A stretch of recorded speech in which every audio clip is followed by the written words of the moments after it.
Op de laatste iependag van het Wouda-gemaal van dit jaar komen een soort bezoekers aan. Het gemaal staat dan ook op de werelderfgoedlijst van UNESCO. Toch wordt er nog een promoactie gehouden met National Geographic om het gemaal onder de aandacht te brengen. Het behoud is het doel, maar als je dus extra mensen krijgt, zoals hier in het Wouda-gemaal, dan genereer je waarschijnlijk ook wel inkomsten. En daarmee kun je dat weer meer kans dat je het blijft behouden. Dus het is een tweeledig doel, maar het draagvlak onder de bevolking is heel belangrijk. Want als er geen draagvlak is, dan heb je de kans dat die werelderfgoederen die we hebben verloren gaan. En dat is niet de bedoeling. Hielpen en de Alverstedentocht gaan aanjoen dat ze ook wel voor het erfgoed willen willen. Maar Brinkman jouwt ze net volle kans.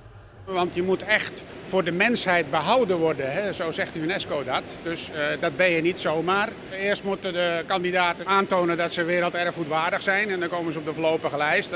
Dat organiseert Nederland. Maar dan komt er een heel ingewikkeld onderzoek waar bijvoorbeeld e-commerce mee te maken heeft. Dat zijn externe deskundigen die beoordelen of dat inderdaad werelderfgoedwaardig is. En dan gaat het Werelderfgoedcomité, die komt 2 keer per jaar bij elkaar, ergens in de wereld. En die bepaalt of je op die lijst komt, ja of nee.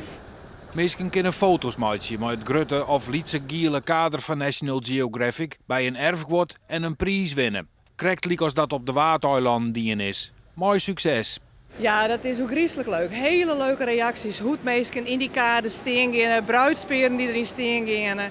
En dan tegelijk op de achtergrond een werelderfgoed hebben. En dan heeft het als het ware dubbel op. Het is mooi. En heel speciaal aan deze actie is dat de haardprijs een reis naar Curaçao is. Insturen kan rond 31 januari.